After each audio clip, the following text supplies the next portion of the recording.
Assalamu alaikum YouTube көрүүчүлөр, жылкы сүйүүчүлөр, сатууда туугандар. Мына ушул жерде качка кочкор тумшук тай чыгат экен. Азыр маалыматын беребиз туугандар. Тай Россиянын Абакан шаарынан келген.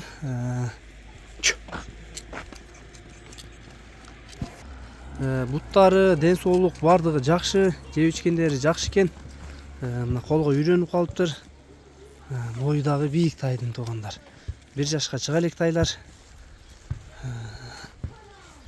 Кочкор тумшук экен, башын көрсөтүп коеюн жакындан. Башты карагыла. Узун кашка экен. Бастырчы Салкарбек арка жактарын көрсөтөйүн. Жанар. Нетет. Бастыры. Бер кайтарчы. Жетелегенге колго тай көрүнүп калыптыр туугандар.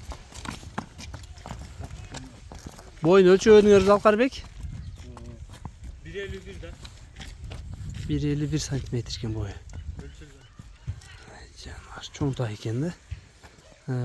Адрес Аксыда туугандар, Аксынын Кербен деген жеринде. Азыр баазына сурап берейин. Айта бериз Алкар. 200 миң. Доллар канча болот? 2300. 2300 доллар болот экен долларга. Сомго туугандар 200 миң экен. Долларга 2300 доллар экен. Кеми бар дейт туугандар. Тайларды келип көргүлө дейт. Адрестер айтылды, келип тайлар жакса туугандар, жанынан келип көргүлө. Жанар. Бою 1.51 сантиметр экен туугандар. Ушундай чоң тай истегендер болсо эйинчеге көрүңүздөр туугандар. Тайдын толук көрүнүшү.